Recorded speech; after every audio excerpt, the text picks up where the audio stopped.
안녕하세요. 뻔뻔한 목도빠입니다. 구독과 좋아요, 알림 설정, 회원가입 부탁드리겠습니다. 환율이 1455원까지 살짝 내려와 있습니다. 1474원까지 올랐었죠. 굉장히 공포감을 조성할 정도로 이거 1500원까지 뚫리는 거 아니냐라는 여러 가지 추측이 많았는데, 그럼에도 불구하고 다행히 어느 정도 궤적을 잡고 안정적인 어떤 이 상황으로 갈 가능성이 커졌는데, 일단 미국의 셧다운 종료 43일 동안 미국 행정부가 마비가 돼 있었죠. 이것 때문에 환율이 굉장히 요동이 쳤었는데 셧다운 종료가 됐었고, 그리고 일단 이렇게 천정부지로 올라가는 환율에 대해서 개입을 할 수밖에 없습니다. 외환당국은 인위적 개입이 된 것 같고요. 그런 상황이 이제 전개가 되니까 1470원, 1480원까지 가지 않을까라는 불안감은 어느 정도 좀 많이 해소가 된 것 같은데, 일단 달러 인덱스가 100 이하입니다. 100 이하인 것 치고는 1455원이 그닥 그렇게 환율이 안정적이다라고 말을 할 수가 없는 거죠. 이 환율에 대해서 우리가 신경을 쓰는 이유는 바로 부동산 시장하고 딱 직결이 되어 있기 때문입니다. 함수관계, 함수관계. 환율은 주택 매매 가격 굉장히 영향을 줍니다. 환율이 이런 식으로 천정부지로 올라가 버리게 되면 대출금리 올라가죠. 그리고 분양가 매매 가격 전가됩니다. 이렇게 되면 지금 거래량도 거의 90% 이상 완전히 거래 절벽 현상이 일어나고 있는데, 더욱더 거래는 위축될 수밖에 없겠고, 신축 분양 강남에서 하는 곳 7만 명, 8만 명, 반포에서 분양했던 곳, 그런 곳들 제외하고는 대부분 손절칠 겁니다. 너무 분양가가 올라갔고 강남 이외의 비강남권, 수도권, 경기권 별 의미가 없다. 앞으로 분양가 더 내려갈 때까지, 아니면 구축 시장 가격 더 내려갈 때까지 관망하겠다. 이런 어떤 스탠스가 확연하기 때문에 위축이 뚜렷하게 전개될 수밖에 없기 때문에 환율은 고스란히 주택 가격에 영향을 준다. 이렇게 환율 자체가 치고 올라가 버리면 가뜩이나 규제가 3중 규제로 지금 쳐져 있지 않습니까? 그 규제 때문에 지금 거래가 거의 절벽 상황이고, 거래 단가도 이제 하방 압력을 상당히 받을 것으로 보이는데 환율마저도 이제 도와주질 않습니다. 이렇기 때문에 이런 대외적 환경, 또 대내적 환경들이 여러 갈래로 부동산 시장을 지금 압박하고 있다. 그래서 다시 집값이 치고 올라간다라는 이 전망은 전혀, 이건 별세계의 얘기다. 다른 나라 안드로메다 얘기다라고 생각하시면 되겠고요. 일단 주택 수요 관리 강화 차원에서 조정 대상 지역, 투기과열지구, 그리고 토지거래 허가 구역, 10년 만에 기존 규제지역 폐지하고 신규 초강도 규제지역 편입하는 강력 대응 보이지 않았습니까? 그만큼 계속적으로 규제 카드는 강하면 강했지 약한 규제는 이제 안 나올 거다. 두 번째, 부동산 가계대출 규제 자금 묶어버렸습니다. 그리고 세제 합리화, 보유세까지도 나올 가능성 높고 1, 2% 정도 보유세를 때려버리면 이제 그동안 묶여 있었던 집주인들 매물량 그냥 본물 터지듯 나올 수밖에 없는 거고, 이런 식으로 이제 환율이 지대한 영향을 끼치고 있는 상황에서 규제까지 지금 묶고 있기 때문에 부동산 시장은 전방위적으로 지금 압박돼 있다라고 말씀을 드릴 수가 있겠고요. 그리고 1유로에 1,700원까지 갔었어요. 달러당 1,400원인데 유로는 1,700원. 그러니까 비기축통화 아닙니까? 유로가. 근데 준기축통화라고도 부릅니다. 그만큼 유로화가 달러 다음, 그리고 엔화와 또 위안화하고 비슷한 어떤 위치를 가지고 있는데 1,700원까지 올랐다는 얘기는 계속적으로 원화 가치가 상당 부분 존재감 위협을 받고 있다. 그렇기 때문에 집값은 기존에 흐르고 있는 어떤 자금 유입, 그리고 자금 유출이 안 되는 상황뿐만 아니라 지금 고점에 아파트 물려있는 사람들 대부분 대출을 불고 있기 때문에 그 대출은 뭐다? 금리와 또 연관이 되어 있지 않습니까? 이 금리는 환율과 또 연관되어 있기 때문에 환율이 이렇게 계속해서 고공행진을 하게 되면 결국에 가서는 금리 못 버티고 집을 내놓을 수밖에 없다. 이게 경매로 넘어가든 혹은 후려쳐서 그냥 저가로 내놓든 간에 물량은 본물 터지듯 할 수밖에 없다. 그리고 가장 생활물가에 영향을 주는 게 또 환율입니다. 수입 물가가 무려 1.9% 올랐어요. 가장 피부로 와닿는 물가 추이 아닙니까? 수입, 수출, 물가 추이를 보시면 수입 물가 지수가 굉장히 많이 1.9%로 올라쳐 있는 걸 볼 수가 있죠. 밑에 마이너스 3.7%까지 5월 달에 내려갔었는데 다시 10월 달에 거의 5개월 만에 다시 이렇게 부쩍 올라간 걸 따져보면 환율의 영향이 굉장히 큰 것을 알 수가 있죠. 이렇게 환율은 모든 경제 현상의 가장 기준이 될 수밖에 없습니다. 그러니까 환율 아래 해처모입니다. 집값이든 금융시장이든 채권시장이든 모든 경제 현안은 다 환율에 딱 묶여 있게 돼 있다. 그래서 하늘이 신경 쓸 수밖에 없는 거고, 결국 하늘은 물가를 잡아야 되는 이 중앙센터 역할을 할 수밖에 없는 건데, 환율 변동성이 이렇게 크기 때문에 수입 물가 지수가 올랐고, 이 수입 물가 지수는 고스란히 생활 물가 지수에 엄청난 영향을 줄 수밖에 없다. 그래서 하늘이 11월 달에는 절대로 금리 인하를 할 수 없는 그런 어떤 상황으로 가고 있다는 얘기죠. 자, 이렇게 물가 상승이 또 부동산 가격에 엄청난 영향을 미칠 수밖에 없겠고요. 건축자재 가격 상승으로 이어지고 임대료 인상되죠. 구매력 감소되죠. 그러니까 전반적으로 가장 부가가치가 높은 부동산 시장에 직격할 수밖에 없는 이 물가 수준, 계속적으로 이것도 부동산 시장에 악영향을 줄 수밖에 없는 그런 어떤 상황으로 가고 있다는 얘기입니다. 그러니까 어느 것 하나 부동산 시장의 아파트 값이 올라갈 수 있는 틈새는 전혀 없다는 얘기입니다. 그럼 결국 지금 뭘로 버티고 있느냐? 기대심리. 그러니까 눈에 보이지 않는 오를 것이다, 오를 것이다, 오를 것이다. 무슨 뭐 인디안 기우제 하듯이 계속해서 그냥 정한수 딱 떠놓고 그냥 우리 할머니들이 그냥 비나이다, 비나이다 한 것처럼 계속적으로 아파트 값이 고점을 찍었음에도 불구하고 그 고점을 치고 올라갈 수 있다라는 이 기대심리가 정말 무서운 거란 얘기죠. 보이지 않는 이 베일에 가려진 심리이기 때문에 이것 자체가 한꺼번에 확 하고 걷어지게 되면 그냥 변동률은 이렇게 뚝 떨어질 수밖에 없습니다. 이게 이제 상승세가 꺾인 건데 그래프가 이제 거꾸로 가기 시작하면 하향세, 이제 마이너스에서 얼만큼 빠지느냐가 중요하겠죠. 일단 이런 어떤 현상 때문에 거래량 줄고 상승세는 계속적으로 이제 둔화가 되고 있고요. 매수 심리는 거의 죽었다 봐야죠. 90% 이상이 거래 절벽. 모든 25개구 서울 자치구에서 거래량 자체가 80% 이상이 다 손절을 치고 있습니다. 지지난주에는 거래가 빵건이었어요. 충격적인 어떤 쇼크 현상이 일어나는 그런 어떤 상황으로 가고 있었고, 이렇게 되다 보니까 성장률 회복과 부동산 과열, 매수 심리 죽었고 부동산 시장 성장세는 갈수록 빠지고 있지만 결국에서는 중앙은행으로서는 한국은행이 볼 때는 전혀 그렇지 않다. 지금 고점에서 확실하게 더 떨어져야 하는 어떤 추이로 가야 하는데 지금 호가세가 꽉 붙들고 있지 않습니까? 요게 이제 살얼음판을 걷고 있는 건데 얼음이 쩍쩍 갈라지면서 그냥 풍덩 빠지는 지하실문을 개방하는 본격적인 하락장이 시작될 때까지는 기준금리 인하는 못하겠다. 기존은 아마 12월까지는 거의 못하지 싶습니다. 지금 구리와 화성이 지금 규제 지역에 묶이지 않기 때문에 뭐 계속해서 집값이 들썩거린다는 얘기가 나오기 때문에 지금 뭐 규제 지역을 확대하겠다는 얘기도 나오고 있고요. 오죽 답답하면 하는 총재가 아니 이 상황에서도 기준금리 인상할 수도 있다라는 깜짝 발언까지 했었습니다. 방향 전환 얘기를 했었어요. 이거 하는 총재로서는 굉장히 부담스러운 말인 게 지금 외국인들이 국채 매도를 어마무시하게 하고 있습니다. 33조, 12조 하고 있어요. 왜 그럴까요? 기준금리가 계속적으로 동결 상황에 있기 때문에 이게 금리가 떨어져 줘야 얘네들이 들어올 수 있거든. 근데 금리가 떨어질 생각 하니까 계속 한국 국채를 팔고 나가고 있어요. 33조, 12조. 이런 상황인데도 집값 컨트롤 타워의 역할을 좀 부분적으로 좀 해보고자 하는 그런 어떤 이 의지가 있었는지 몰라도 방향 전환 깜짝 발언까지 나왔었기 때문에 이거 이 총재의 발언이 결국에 가서는 한국 국채 3년물을 확 들어올리는, 그러니까 외국인들이 국채금리 다 팔고 나가니까 거꾸로 국채금리는 오르잖아요. 그래서 2.95 거의 3%까지 치고 올라갔었던 그런 지난주에 사건이 있었습니다.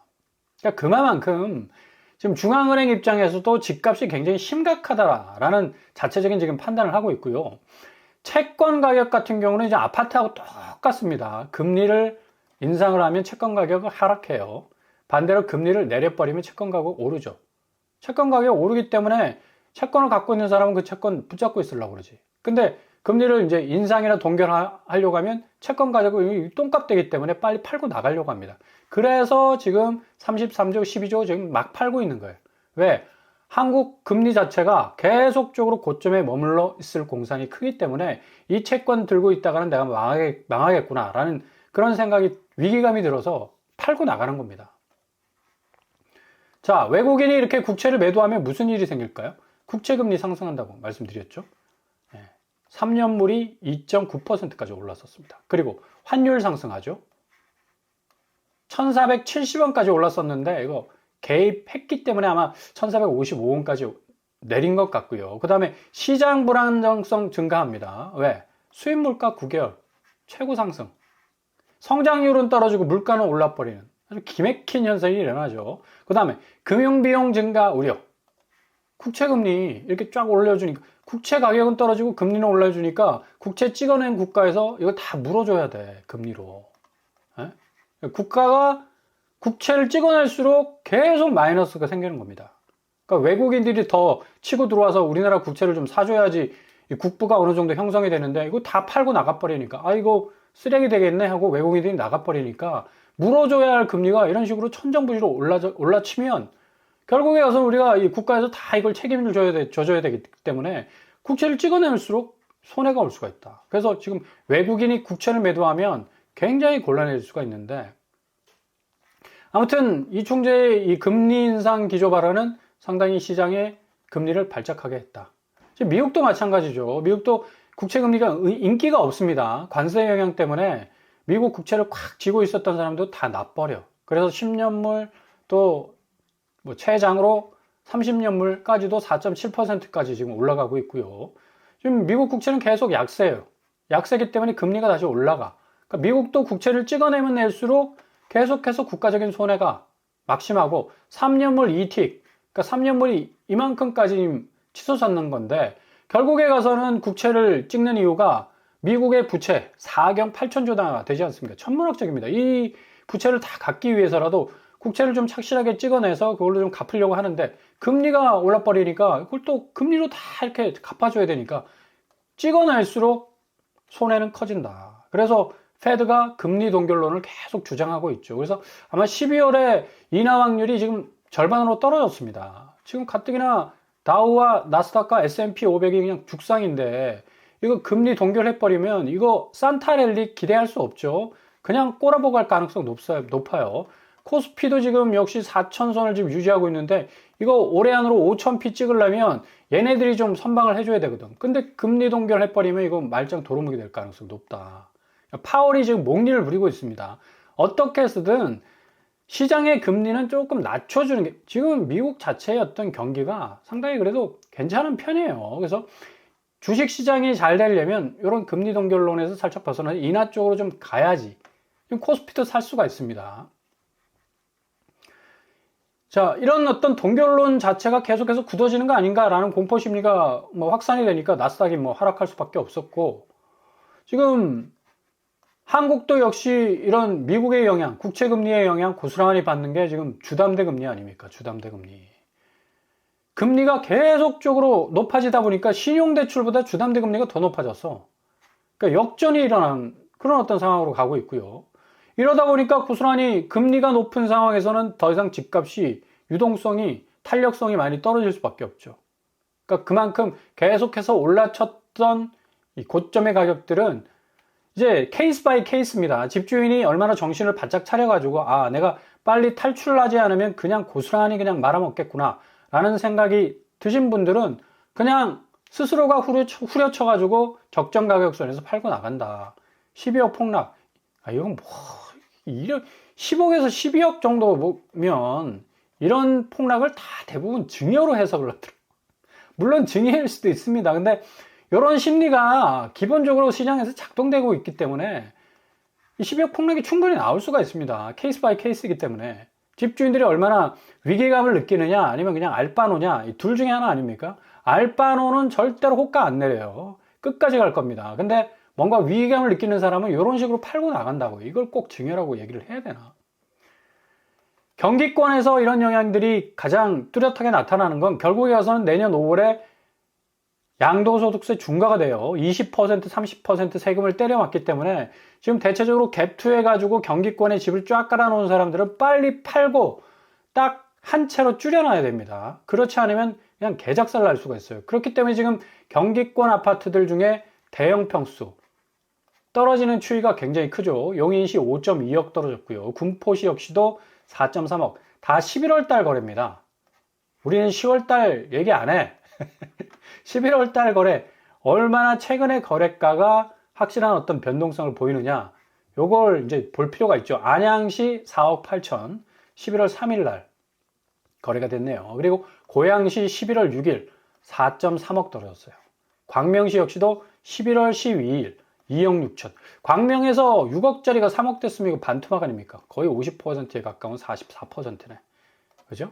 구리시. 여기 뭐 토지에서 빗겨난 그런 어떤 지역이라 굉장히 많이 오를 거다 했는데 지지난주야 기대감이 만빵이었지. 근데 현장 딱 가보면 그냥 썰렁합니다. 역시 뭐 구리야 뭐 같이 서울이 저런데 뭐 구리가 어떻게 오를 수 있겠어 라는 그런 심리.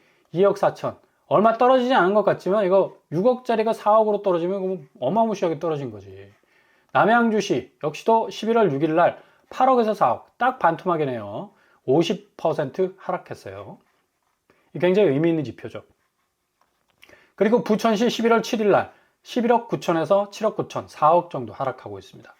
시흥시 백오동 여기도 11월 3일 날 10억에서 6억. 와, 어마무시 떨어졌네. 이거 40% 떨어졌으면 휘청거립니다. 아니, 아파트 가격이 10억 넘었었는데 6억 딱 떨어져 봐. 집주인 입장에서는 그냥 후달리는 거지. 이러다가 하다가 4억 되고 3억 되고 2억 돼버리면 그냥 남는 것도 없습니다. 분양가 밑으로 그냥 나올 수밖에 없는 거예요. 100억 같은 경우는 정말 분양가에서 10%, 20%, 또 30% 빠졌던 전력이 있어요. 여기 분양가가 3, 4억 하지 않았습니까? 1.5억에 팔렸던 그런 아파트들도 있다니까. 그러니까 이게 현실입니다, 현실. 팩트고 고스란히 이 양상으로 진행될 가능성이 어느 때보다도 크다. 왜? 제가 초반에 쭉 말씀드린 왜 이 양반은 주식 얘기를 하고 이 양반은 환율 얘기를 하고 이 양반은 금리 이게 다 기승전 결국에 가서 똘똘 말아 올리는 게 뭐냐면 부동산 쪽이래요.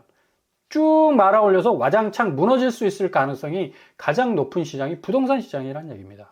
자, 평택시 비교적 수도권 외곽 지역이죠. 평택 고덕 8억원 11월 3일 날 9억 8천에서 5억 9천. 거의 4억 떨어졌네. 아니, 평택에서 4억 빠졌다는 거는 이거 어마무시하거든요. 거의 10억 가까이 가던 게 이제 5억으로 내려앉았다. 결국에 가서는 이거 한두 달 더 지나버리면 이제 3억대로 더 빠질 가능성이 굉장히 높아요.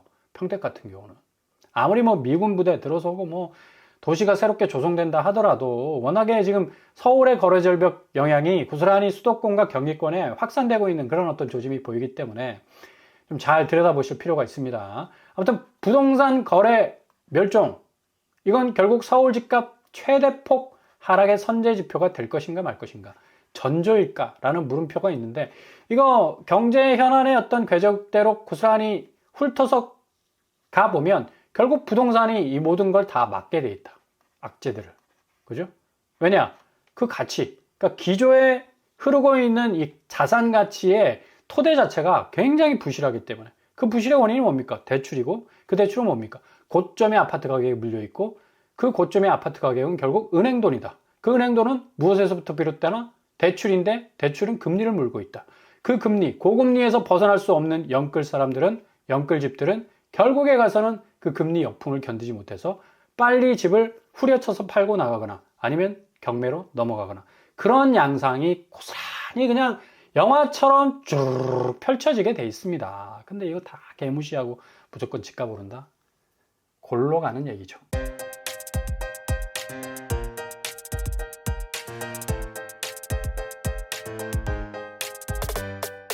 오늘의 부동산 캐리커처. 역시 지금 상황에서는 굉장히 중요한 이 환율 부분, 그리고 금리 부분, 그리고 이것과 연동해서 국채와 증시 부분이 굉장히 요동칠 가능성이 높습니다.